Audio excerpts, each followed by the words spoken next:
Buenas noches, qué bueno que nos acompaña. Estamos en Observatorio Cotidiano, una mirada desde las ciencias. Y hoy vamos a hablar sobre el distintivo ambiental UNAM. ¿Qué es esto del distintivo ambiental UNAM? Y para ello nos van a acompañar en el estudio tres directores y titulares de diferentes unidades de la UNAM y de fuera de la UNAM, que son las únicas que han logrado el distintivo oro. Bueno, hay una que también, pero cambióse de sede, que era el Programa Universitario de Estudios sobre la Ciudad de la UNAM. Entonces, pues no lo pudimos invitar porque ya no tiene el distintivo oro. Entonces, están aquí nuestros tres oros y los voy a presentar. Está el director del Instituto de Energías Renovables, Antonio del Río. Toño. Hola, buenas noches, Mireya. Muy buenas noches. A Toño lo invitamos seguido. En esta ocasión viene representando a su entidad con el oro. A Rogelio Campos, él es director general del Instituto de Información Estadística y Geográfica del Estado de Jalisco, del IEG. Muchísimas gracias por estar aquí con nosotros. Gracias a ustedes por la invitación. Gracias por haber hecho el viaje. Nosotros Encantado. venimos allá de la FIL. Así es. Y también está con nosotros Mario Alberto Fósil Ortega. Él es el titular de la Unidad de Administración del Instituto Federal de Telecomunicaciones, aquí en la Ciudad de México. Muchas gracias por la invitación, Mireya. Buenas noches. Muchísimas gracias, Mario. Y está José Luis Gutiérrez Padilla, quien ustedes ya conocen, que alguna vez nos ha presentado el distintivo en este programa. José Luis Gutiérrez Padilla ahora es subdirector de comunicación de la Dirección General de Atención a la Comunidad Universitaria aquí en la UNAM. Y bueno, pues Un placer. Estamos, creo que todos los que estamos en esta mesa y muchos de los que se animan a ver este programa, convencidos de que las acciones para la sustentabilidad cuentan y hay que contarlas para identificar qué es lo que se está haciendo bien y qué es lo que se puede hacer mejor. En ese sentido, esto es lo que hace este distintivo. Y lo que es muy interesante es que instituciones tan diversas, de diferentes giros, se están sumando a ser parte de este proyecto que iniciara con algunas entidades UNAM y que hoy se ha, por muchas y muy buenas razones, abierto a instituciones de gobiernos federales, instituciones privadas, de gobiernos estatales, etcétera. ¿Qué es el distintivo ambiental, Luis? ¿Qué mide y por qué es importante? Bueno, es un protocolo, es un método para evaluar el desempeño ambiental de organizaciones.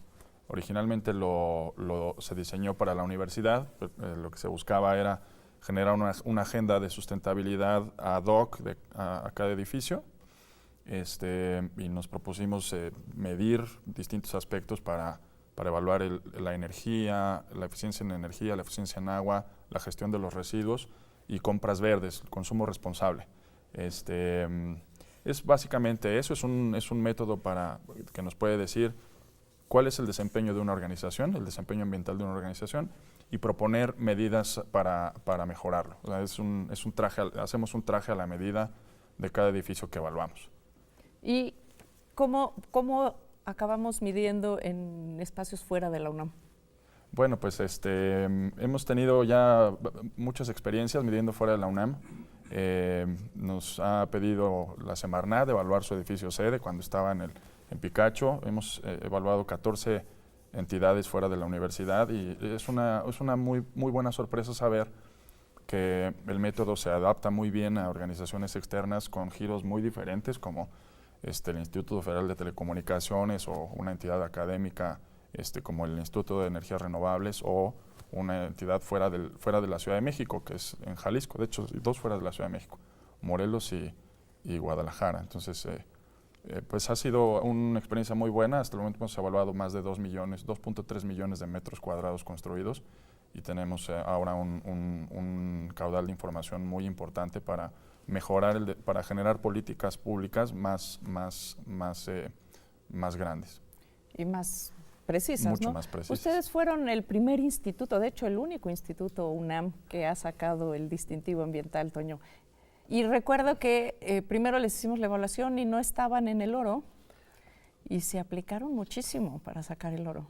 Así es, Mireya. Nosotros cuando en el año 2013 nos evaluaron ustedes y nos dieron precisamente el resultado de todos estos indicadores y vimos que no cumplíamos con el oro, dijimos, no puede ser una institución de investigación como la UNAM, en particular el Instituto de Energías Renovables, que estamos en Temisco, Morelos, pues tenemos que tener el oro. Y lo que hicimos es cumplir con todos los requisitos, hacer cambios en, como ya lo dijo Luis, en la parte de eficiencia energética, instalamos más paneles fotovoltaicos, en el manejo del agua, también en lugar de comprar agua, lo que hicimos es purificar el agua para evitar el tirar desechos, entonces impactábamos tanto el agua como el manejo de residuos sólidos y una campaña muy fuerte de concientización tanto a las personas como a los invitados cuando llegan al instituto de cómo manejar los residuos sólidos y por supuesto el de comprar adecuadamente, el de comprar tratando de adquirir productos que no dejen una huella de largo plazo. Entonces sí, trabajamos con la comunidad, trabajamos como comunidad y realmente creo que a final de cuentas trabajamos para la comunidad.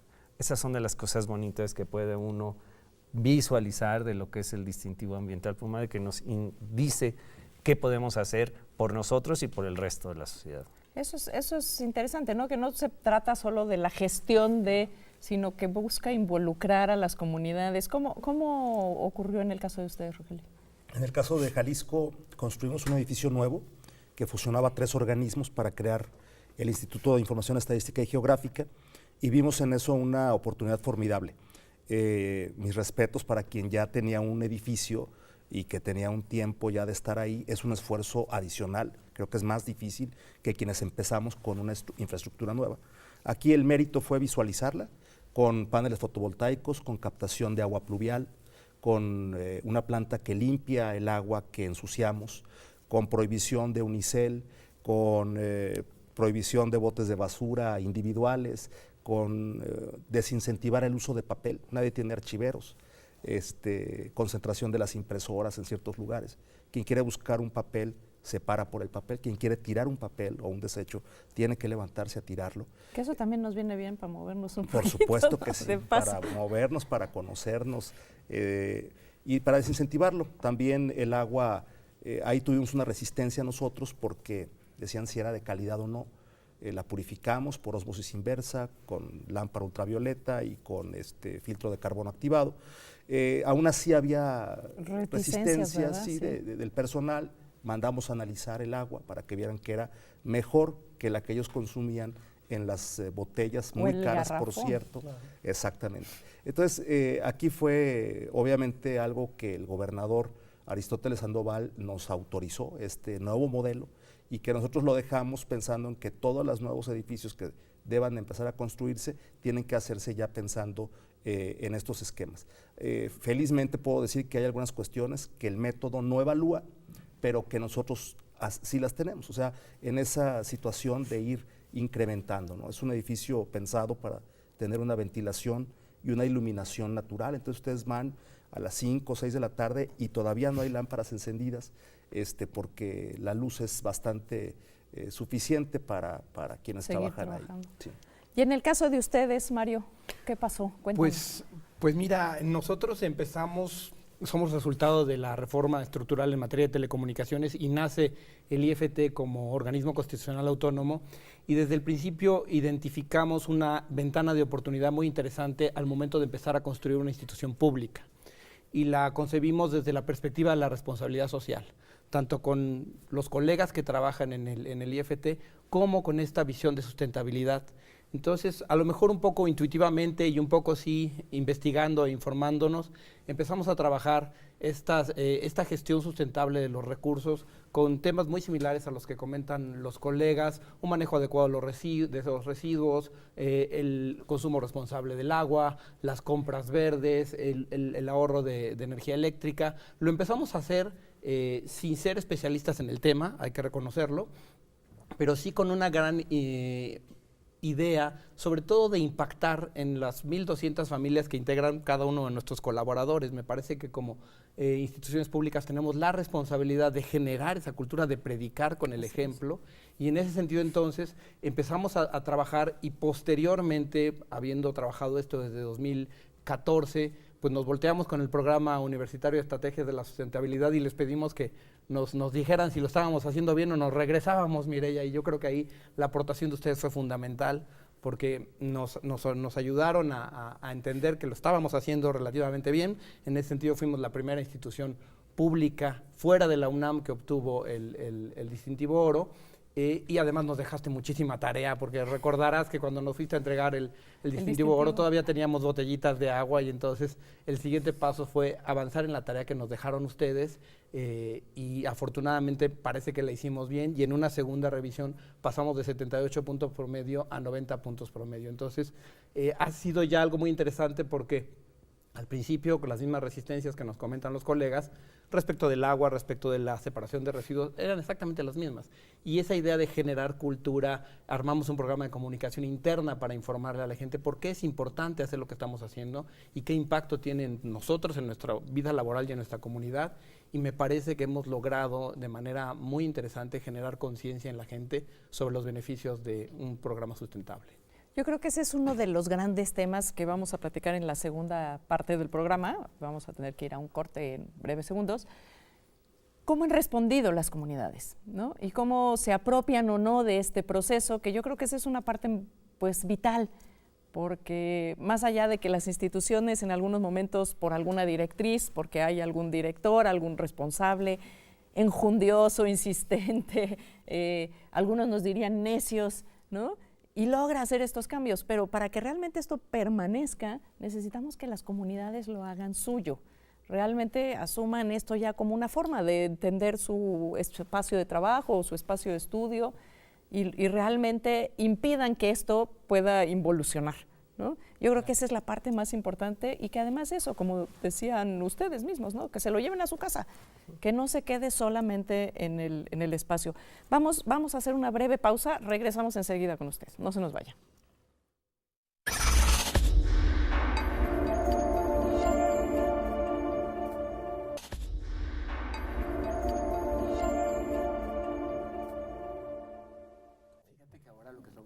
Qué gusto que está con nosotros. Aquí seguimos platicando sobre el distintivo ambiental UNAM en Observatorio Cotidiano, una mirada desde las ciencias.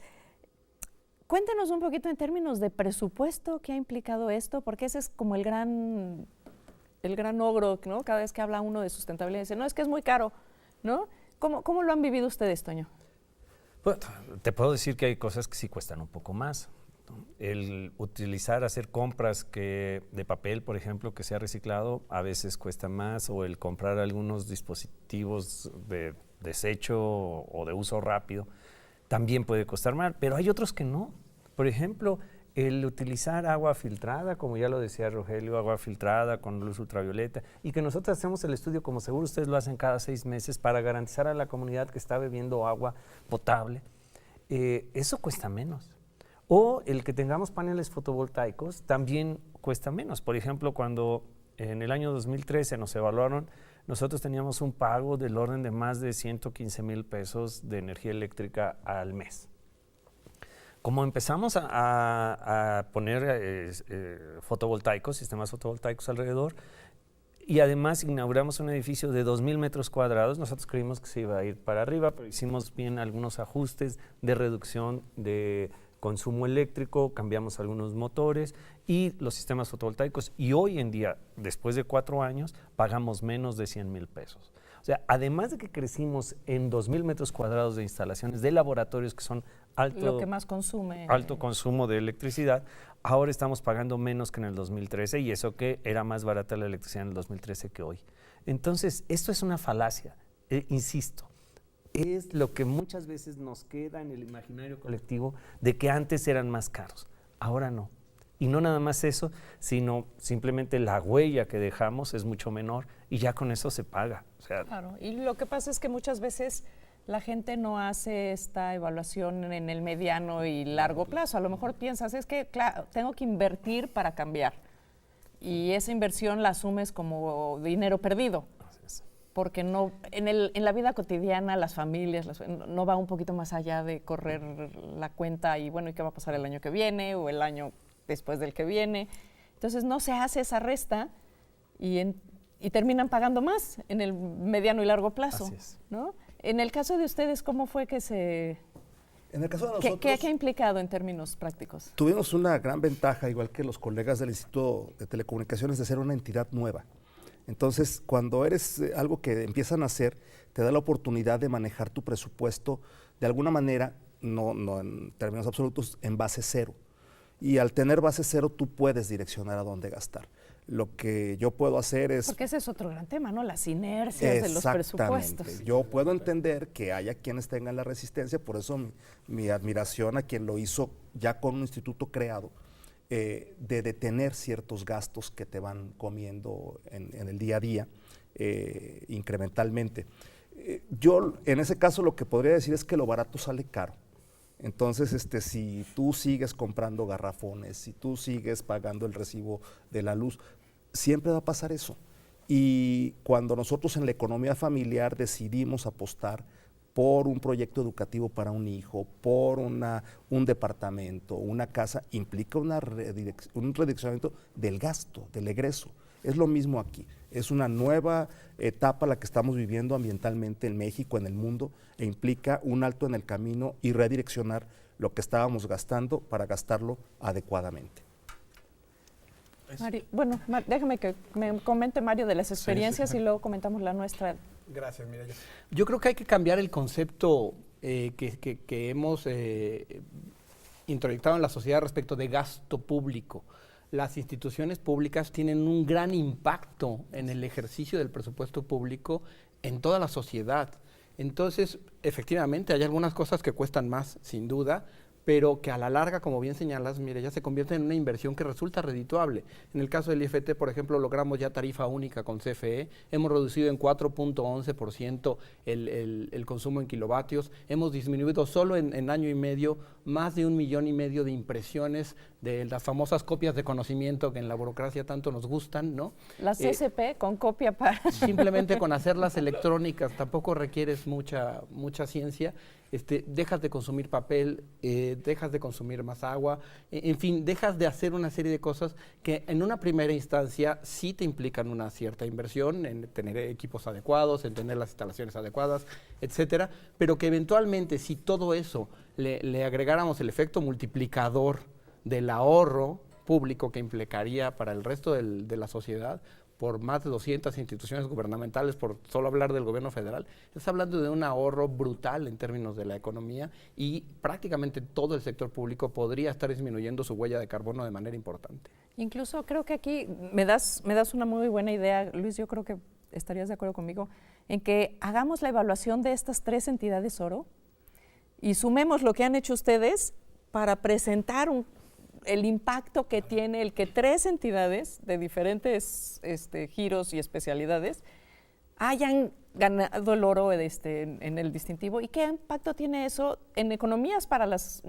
entidades, pero pongámosle los números ambientales, del impacto ambiental de estas acciones. Puede ser un ejercicio interesante, Claro, ¿no? Yo creo que no hay en México una situación parecida. Sí, no, es una situación fuera de serie porque no solemos hacer evaluaciones de estos temas. Hay pocos protocolos para evaluar estos temas y en México es el único que hay. La Profepa tiene uno semejante para industrias, pero creemos que es mucho mejor porque la información que entrega es muy precisa y es de altísima calidad. Quiero también referirme a este tema de los presupuestos. Vivimos en un país que tiene muchas necesidades que atender, la universidad misma tiene muchas tareas que atender, entonces, ¿cómo íbamos a encontrar el dinero para hacer los cambios? Esa era una pregunta que nos hacíamos al principio y bueno, fuimos notando que la consecuencia es que hay dinero para operación y mantenimiento de los edificios y lo único que hay que hacer es reorientarlo. Entonces, no necesitábamos un gran fondo ambiental para... Si no nos estamos inventando otra tarea Exacto. u otro ingreso necesario, ¿no? Sino Exacto.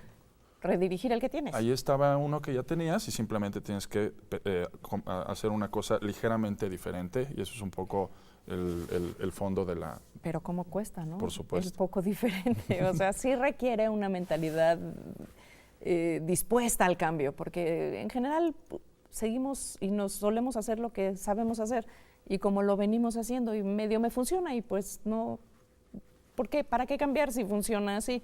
¿No? Siempre implica un poco de audacia sumarse a estos proyectos de cambio y por eso se premian, ¿no? Por eso hay que encontrar las formas de hacer que que se distingan y que se noten para que otros puedan identificar que se puede hacer, que es factible, que ahí están los casos de éxito.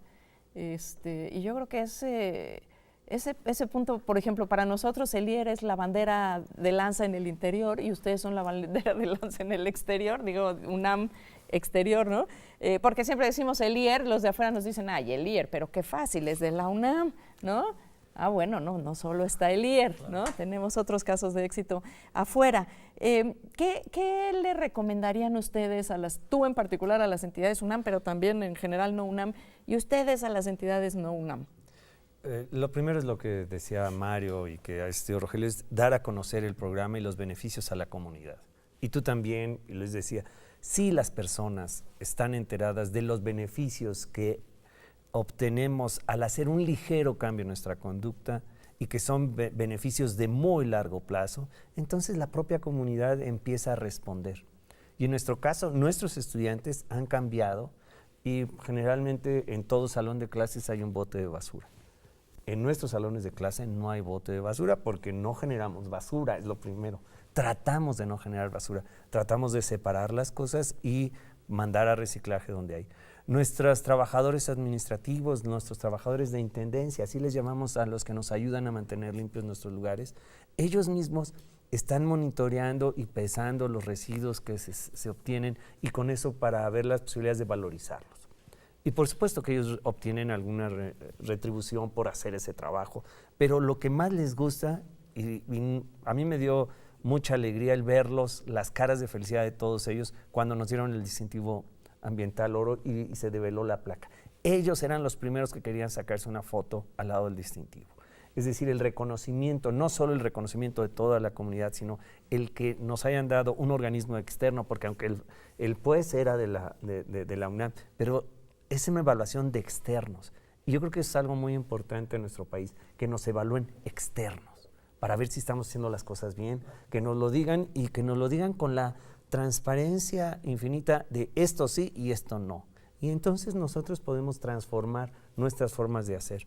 Los académicos también trabajan y un instituto donde es diferente también el Instituto de Energías Renovables porque tenemos a nuestro cargo una licenciatura, tenemos maestrías y doctorados. Sí, claro, y además son un instituto muy sui generis en la UNAM. Somos un instituto que es diferente a la mayoría de los otros institutos donde nada más se hace investigación o comparten alguna licenciatura. Entonces, lo principal es comunicar a la gente, convencer a la gente y con números concretos y al final de cuentas todo el mundo trabaja. Al final de cuentas todo el mundo quiere participar y causar un menor daño a la parte social, a la parte económica y a la parte ambiental, por supuesto. Nos queda un minuto. ¿Cuáles serían las reticencias más fuertes que encontraron ustedes, Mario, y después Rogelio? Yo creo que el tema de aprender a separar residuos y la confianza en el agua. Es muy interesante todo este tema de la confianza que nos genera una botellita de agua. Y la desconfianza que nos genera un filtro. No sé en qué momento perdimos ese camino, esa brújula, porque yo recuerdo cuando yo era chico, en mi casa yo me servía en el vaso de la llave del agua. Y en algún momento eso cambió, hay que hay que revertirlo, hay que platicar mucho con la gente, hay que capacitar mucho a la gente, tanto a los colegas que integran el instituto, en este caso lo hemos hecho, como a los colegas que separan los residuos que pertenecen a las compañías de limpieza, y eso nos permite generar cadenas virtuosas de gente que se va capacitando y que va exponenciando los beneficios de la sustentabilidad. En su caso, Rogelio. Muy poca resistencia, la que ya se mencionó ahorita, más bien agradecimiento yo recibí por parte de la dirigente del sindicato, donde dijo, qué bueno que está usted haciendo esto, porque esto es algo que vamos a llevar a nuestras familias.